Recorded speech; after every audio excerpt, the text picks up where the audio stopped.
the facts of the future, which ultimately is verified when the future events at last take place. For instance, Hazrat Muslim Maud, in commenting upon Wassamai Zatil Buruj wal Yawmil Ma'ude,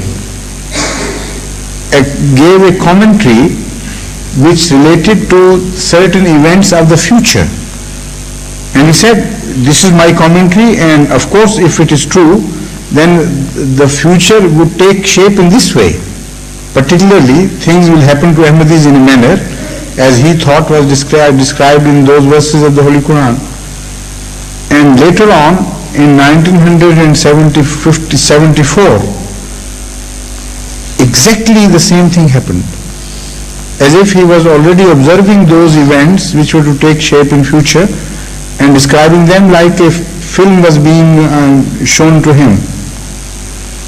So although at that time he had no evidence, but he based his inference upon certain events of the past as well, and certain other verses of the Holy Quran as well. He referred to the past history and rejected other commentaries because they were not true, they were not applicable to the past, and also inferred from some other verses and the general phenomenon of what happens to the followers of Prophet and so on, and ultimately gave that opinion that these verses speak of certain future events which will occur with relation to Jamaat Ahmadiyya, and described those future events so clearly that when they began to take shape, one was wonderstruck in noting the similarity, closeness of the events to the description of Hazrat Muslim Maud which was made in 1945.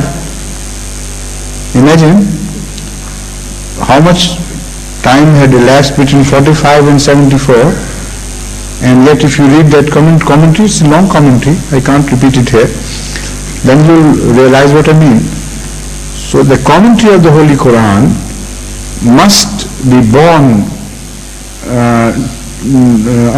must be proved correct as applied to the realities of life.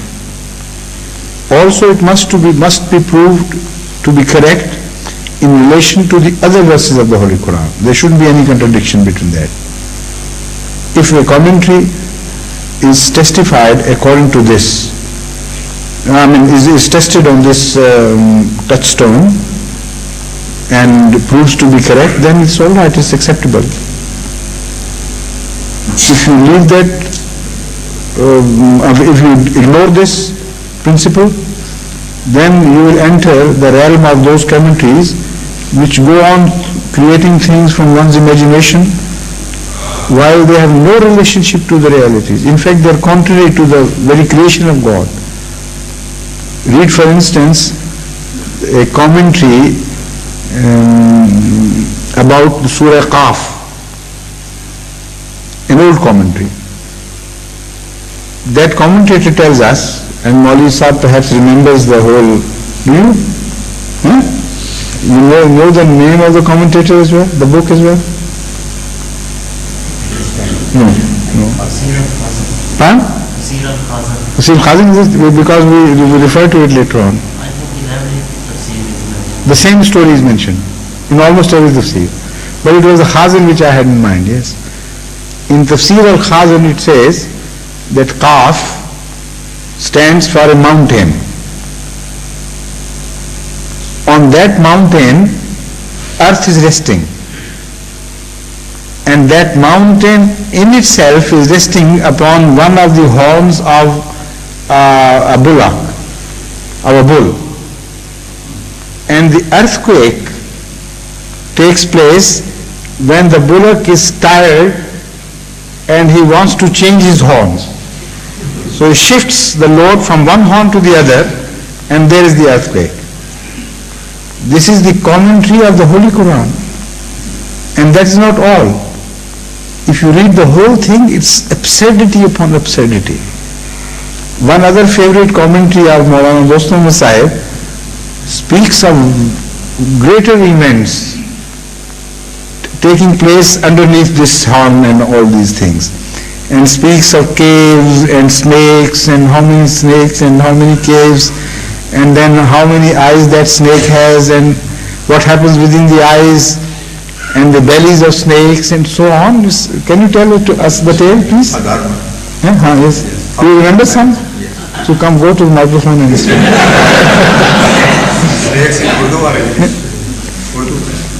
Well, Urdu would be, of course, more delicious, but there will be some of us who will not understand Urdu, so try your hand at English, please. There is Ibrahim Lamholt waiting for this interesting thing. Please. Amir Mu'min, I request to speak in Urdu because...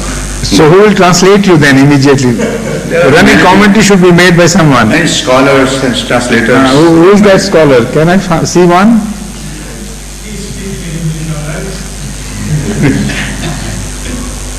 Who would come forward to translate? Sir, I volunteer. It is sentence by sentence, but not simultaneous. All right. Come forward. And share this microphone between you. फिक्रा बा फिक्रा हो, लेकिन वो मजा तो ऐसे टूट जाएगा, deal टूट जाएगी. प्लीज. All right. एक किताब कश्मीरी बाजार में 1000 मसला के नाम पर शाया शुदा है. The book which is named Come closer to me. A book has been published in Kashmir known as No, Kashmiri Bazaar, Lahore. From Kashmiri Bazaar, Lahore. Yes. 1000 मसला उसका नाम. His name is 1000 मसला. The name of the book is 1000 Problems or 1000 Questions. Yes. उसमें एक फर्जी और वज़ी रिवायत ये लिखी है कि एक शख्स मदीने में हुज़ूर सल्लल्लाहु अलैहि वसल्लम की खिदमत में हाजिर हुआ और उसने 1000 सवालात किए हुज़ूर इस्लाम की खिदमत. It is presumed in that one person presented himself before Rasul Akram sallallahu alaihi wasallam and asked 1000 questions. और आखिर में जब वो मुतमईन हो गया वो शख्स, तो फिर इसके बाद वो इस्लाम ले आया. When he was satisfied, he accepted Islam. लेकिन वो किस किस्म के खौफनाक सवालात थे और क्या जवाब? I hope you will not read all the 1000 ones. मैं सिर्फ चंद सवालात. All right. Yes. क्योंकि सूरह फजर की तफसीर फजर ही ना हो जाए. लियाली नशीर में भी होगा बाद में. तो 1000 मसला इतनी जल्दी खत्म होने वाला नहीं. All right. Yes. Some of the questions were most ridiculous. All the questions are ridiculous, not some. I have read that. Yes. Each one of them is ridiculous. Yes. पहला सवाल ये पेश किया गया कि जमीन की सिफ्त क्या है? First question was, how would you define land or earth? हजूर ने जवाब दिया माज़अल्लाह के जमीन चपटी है. God forbid, according to this version. Yes, this version, Ahmad sallallahu alaihi wasallam replied that the earth is flat. अर्ज किया गया कि जमीन कहाँ खड़ी है? हजूर ने माज़अल्लाह जवाब ये दिया कि जमीन एक बैल के सींग के ऊपर खड़ी है. The same project, yes, that's right. Huzur was questioned as to where earth is resting. Huzur's answer was it is resting on the tip of the horn of a bullock. अर्ज किया गया कि उस बैल की सिफ्त क्या है? He was asked again as to how would you define that particular bullock. Yes, bullock. हजूर ने माज़अल्लाह ये जवाब दिया कि वो बैल वादी ग़ज़वान में खड़ा है. Maazallah, Rasul Akram sallallahu alaihi wasallam replied that that was in Valley of Ghazwan. Yes, standing in Ghazwan. Yes. In the Valley of Ghazwan, Ghazwan is the name, proper name, yes. अर्ज किया गया कि वादी ग़ज़वान की सिफ्त क्या है? He was further questioned as to how one defines the Valley of Ghazwan. अब मैं वो पूरा फिक्र दोहरा देता हूँ, फिर जाके तर्जुमा हो जाएगा. हजूर इस्लाम ने माज़अल्लाह ये जवाब दिया कि वादी